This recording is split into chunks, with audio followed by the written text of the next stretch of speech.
옛날 만화 뽀빠이를 아시나요? 1919년 처음 나온 이 만화는 건강한 식생활을 권장하기 위해 만든 만화입니다.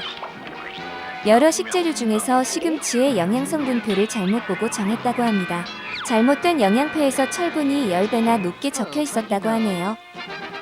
뽀빠이는 시금치 통조림을 먹으면 헐크 같은 힘이 솟아나 올리브를 괴롭히는 브루터스를 무찔러 시금치가 슈퍼푸드로 인식되도록 했습니다. 사실 육식을 위주로 하는 미국에서 시금치 통조림을 만화로 홍보하게 된 이유는 따로 있습니다. 바로 산업혁명 이후 미국인의 육식 편중으로 인한 비만을 억제하기 위해 애들이라도 채소를 먹게 하려고 만든 만화입니다. 그러나 아이러니하게도 그 이름을 사용하는 프랜차이즈는 시금치와 전혀 무관한 기름에 튀긴 치킨을 팔고 있습니다. 만화의 작가는 시금치에 철분이 많은 것으로 알고 건강식품으로 시금치를 찍었지만 사실상 시금치는 좋은 채소이긴 하지만 완전한 슈퍼푸드는 아닙니다. 시금치에는 옥살산이 다량 포함되어 있습니다. 옥살산은 시금치, 케일 등 잎채소와 견과류, 과일 등 식물성 식품에 함유되어 있으며 과잉 섭취를 하거나 자가 면역 질환이 있는 사람에게는 해가 될 수도 있습니다. 일부 식물들은 포식자에게 먹히지 않기 위해서 독성을 가지기도 합니다. 일종의 화학 무기를 가지고 있는데요. 그 중 하나가 옥살산 또는 옥살산염이라고 불리는 물질입니다.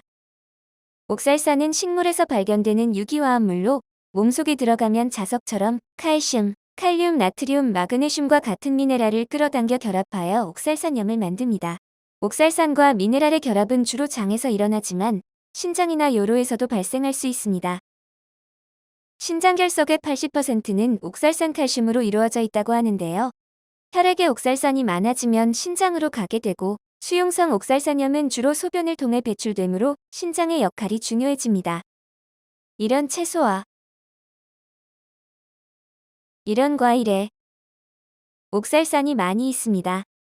Can of spinach. No ordinary can of spinach, you understand.